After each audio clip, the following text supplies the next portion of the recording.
Hello there, welcome to Just the News. I am Carrie Sheffield. We are very excited for our guest today. It is the presiding bishop of the Episcopal Church, Michael Curry.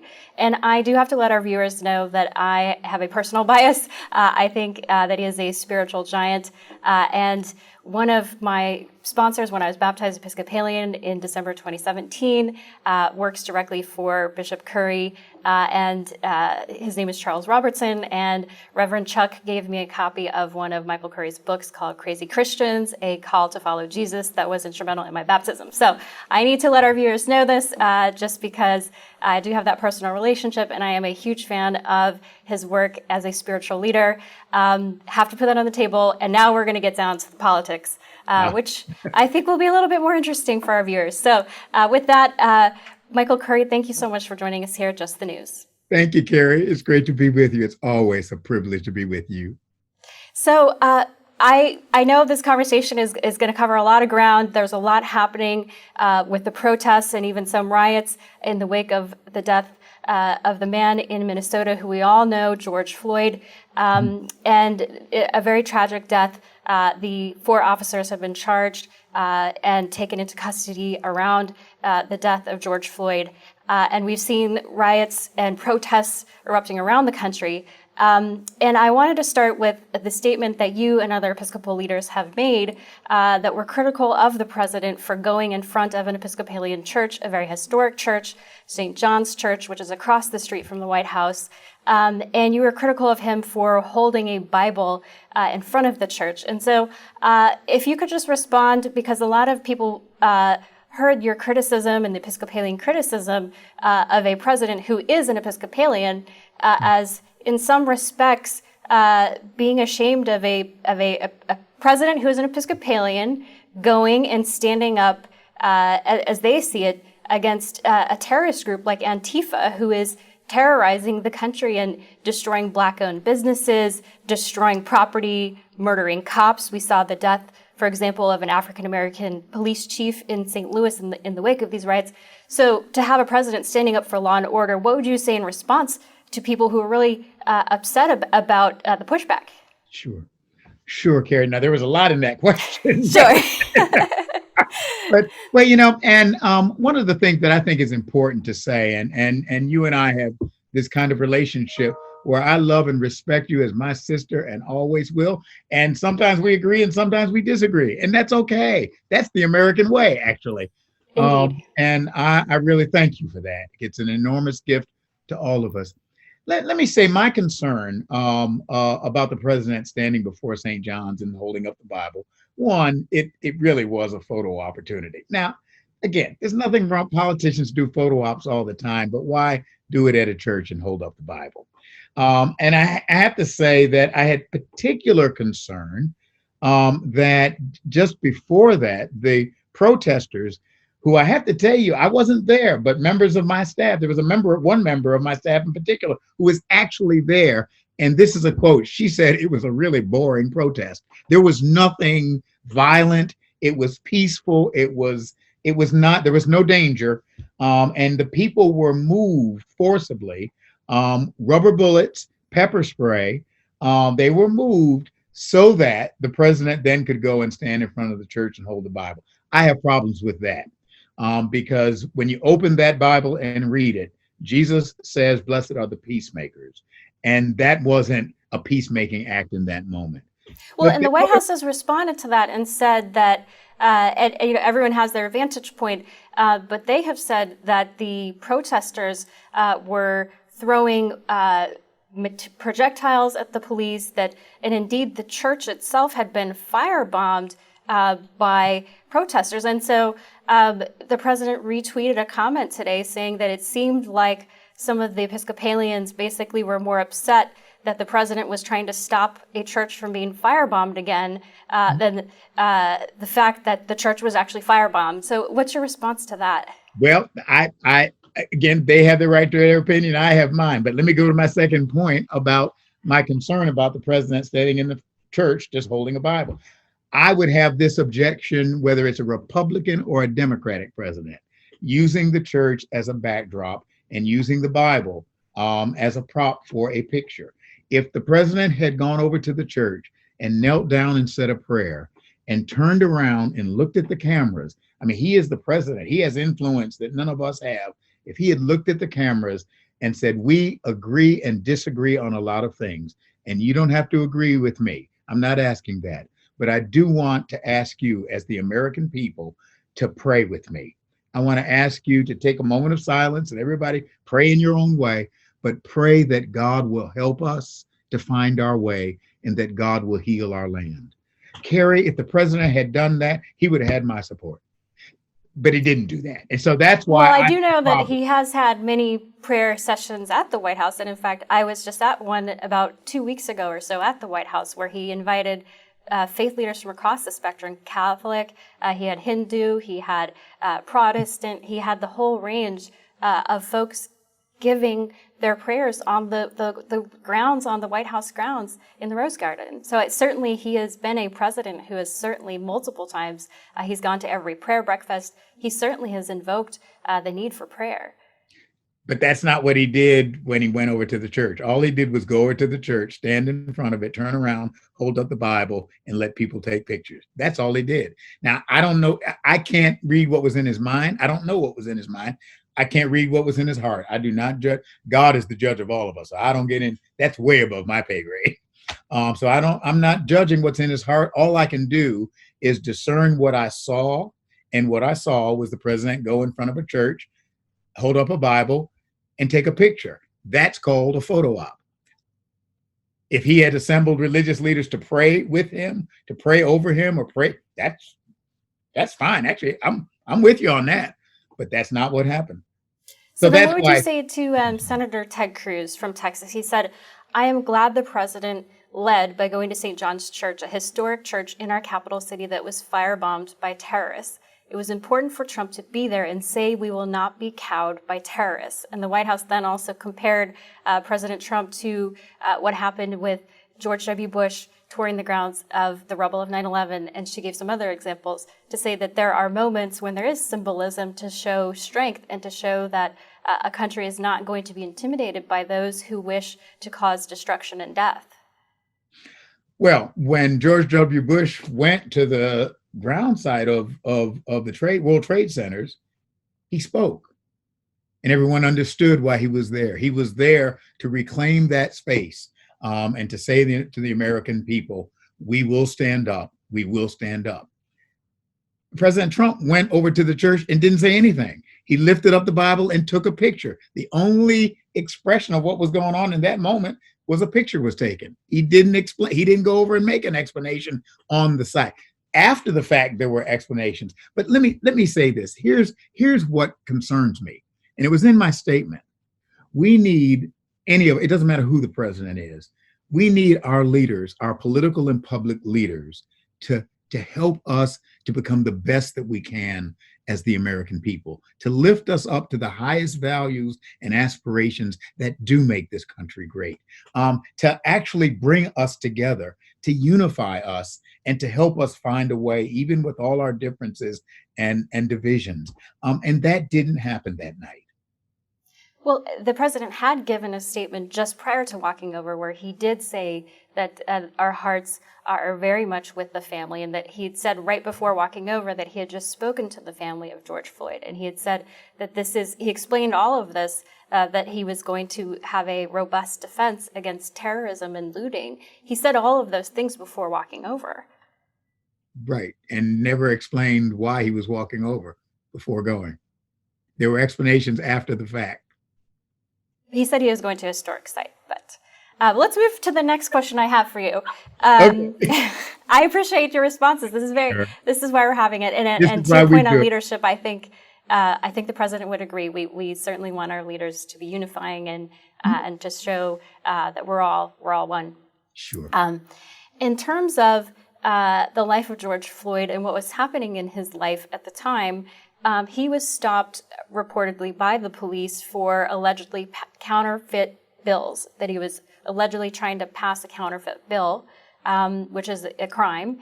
And some have said that part of why he was in desperate straits was because he had lost his job due to the coronavirus. He had been working as a bouncer and the nightclub had been shut down due to the dangers of the coronavirus. Now, there's obviously a lot of debate. We're not scientists here about shutting down the country, but certainly the president has said that he has been worried that some states have been too reticent to allow economic activity, and the people who have been hurt the most have been folks on the lower end of the economic scale, African Americans, people who are less educated. I mean, these are the people who have been hurt the most by the continued ongoing coronavirus shutdown.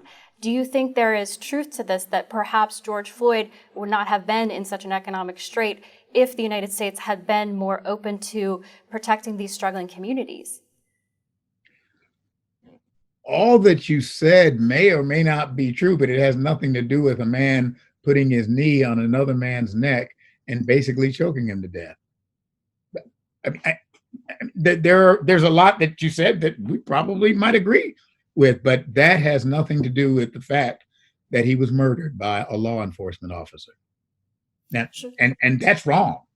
Sure. I think a lot of people would agree that Yeah. there's, I mean, the tape, and even the president has said, you look at that videotape and you cannot dispute what your eyes see. Yeah. But in terms of the protests that have erupted around that act, just to look at some statistics, the Washington Post looked at fatal shootings in 2019 and the racial composition of those individuals, and found that there are far more white individuals who have been unarmed individuals who have been killed by police in 2019 than African American individuals.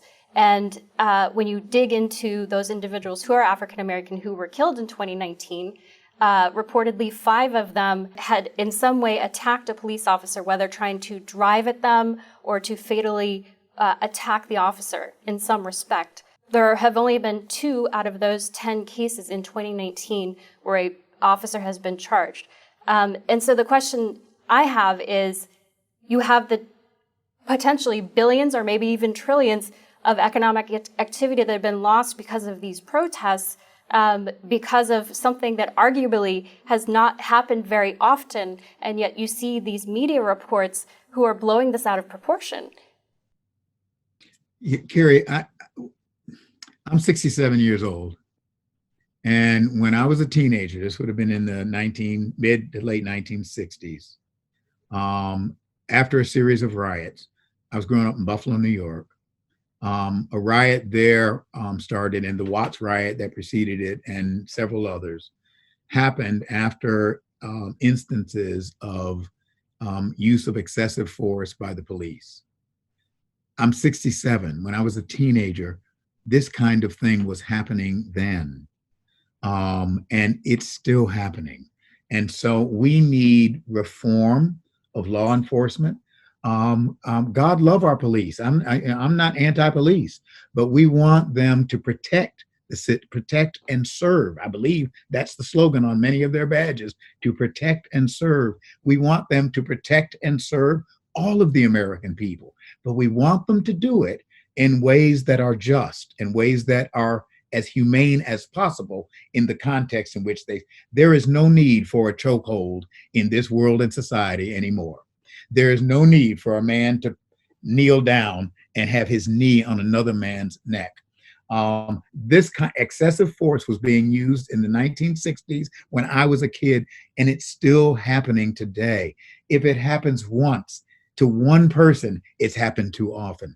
So we need some reform. We need reform in training. We need reform in accountability. We need reform in police community relations. We need reform in a whole host of ways to reform the law enforcement system so that the police can do their job to protect and serve, and so that the communities can respect their police and have a basis for that respect. And in the long run, everybody wins with that.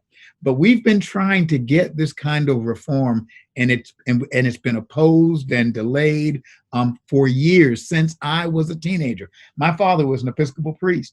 He also served as the director of human relations for the city of Buffalo, having a church parish on and both working in City Hall. You know what his job was in the 1960s? It was to train police in the use of nonviolent means, in the use of de-escalating conflictual situations, and in human relationships, in cultivating and nurturing those as aiding police in doing of their work, and also reducing instances of excessive police force. This has been a problem in this country since I was a kid, and it still is. And so now we need to come together as an American people on local and state and on But I federal guess level. the question is, yeah, and yes, you're right. Over the past 50 years, 60 years, the repealing of Jim Crow and segregation. My brother is married to an African American. He has two beautiful daughters, and that marriage would have been illegal in my parents' generation. So I guess the question is, in your opinion, are things better? Because when we see the statistics, if you look at the data over the decades, police shootings or excessive use of force has been going down significantly, 80% since 2015, according to the Washington Post. So I guess the question is, again, there were two cases of a prosecution where there was not a use of an African-American charging police with a violent, either through a weapon or a car or some other forms of potentially lethal force against a police officer. There were only two in a nation of 300 million people. I guess one is too many. I think the president would agree with that. But I guess the question is there a level of intellectual dishonesty when the media does not report about the progress in America? There is progress, but it's still happening. There has been enormous social progress in our country. I mean, there's no question in my mind about that, Carrie. I agree with you. There has been, but as Robert Frost said, we've got miles to go before we sleep. There is reform that is necessary in law enforcement. The fact that chokeholds are still policy in some police departments in this country, that calls for reform. The fact that we have had a series, whether it's Michael Brown, I mean, you can go through the list, Eric Garner, go through the list. It's happening too much, even if it's less than what it once was. It's happening too much. The man was crying out for his mother while he died. That shouldn't happen to anybody in this great country. We can do better than that. And that's what I'm talking about. We've got to work together to do better than that in law enforcement. And I believe we can. And maybe, I'm hopeful, Carrie, that this might be a moment when we will sit down at the table of brother and sisterhood and lay down our swords and shields, like the Bible says, kind of put them down and say, okay, we got some problems. Now let's work the problems and let's come up with some solutions. And we can do that. There was some of that was done with criminal incarceration reform. That didn't do anything, but there were bipartisan solutions. The president was involved with that. Everybody came to the table of brother and sisterhood to work that. Let's do the same thing with this. That's what I think is going to be an important outcome. I think this could be a moment if we will work together and stop fighting each other for partisan purposes. And everybody does it. Sure. I know that. Everybody does it. Politics is a contact sport, but you're quoting Robert Frost, so you're speaking my language there, definitely. Oh, okay. Visited my dad was a big Robert Frost nerd and made me go to his birthplace, the wole family growing up. So I love that poem. Great poem. And I know our time is drawing short, and I appreciate your time. But again, to this question of saving Black lives and saving communities that have been destroyed by, the president would say, liberal policies. If you look at our urban areas, they've been under Democratic control for the past 50, 60 years. The poorest sections of the country have been overrun, according to what the Trump White House says over and over, by policies that have destroyed the Black family, and that it's time for something else. And we're seeing this in numbers. UCLA did a study looking at African Americans by age cohort and found that younger African Americans are much more receptive to President Trump than their elders. those under age 45, African Americans, are much more supportive of the president than their elders. We can dig into the numbers, but this happened even after Michael Brown. This happened even after Eric Garner. This happened even after Trayvon Martin. And so I guess, and I talked about this with a friend of mine who is a very prominent Black conservative millennial activist, and he said, I think part of why this is because younger African Americans are more likely to be entrepreneurial. And they want to open businesses, and they're more likely to be entrepreneurial than their parents, even at the same age. So I guess my question is, in looking at how younger African Americans are trending and their views, and yes, we see very vocal people on social media who are getting the attention and the spotlight of the media. Do you think there's a silent majority who is really upset by what's happened with the destruction of Black-owned businesses in the very hardest hit communities? Well, how it says in the Bible in Romans 3, all have sinned and all fall short of the glory of God. Well, I won't make it in terms of sin or falling short of the glory of God, but all have erred, Republican and Democrat. All have failed to serve our communities, all of our communities, to the level that they deserve. If you don't believe me, ask Native Americans on the reservations. Ask people, and it doesn't matter, Republicans or Democrats, all have failed. Some things have worked and some things have improved. We wouldn't have voting rights legislation if some good people hadn't come together across both aisles, if you will, to make that happen. So I would submit that what we must do is come together and work hard at real solutions. I grew up in Buffalo, New York, and the congressman we loved was Jack Kemp. And Jack Kemp was a fiscal conservative, but he had ideas for social policy that could help. I didn't agree with all of them, but I agreed with a lot of them.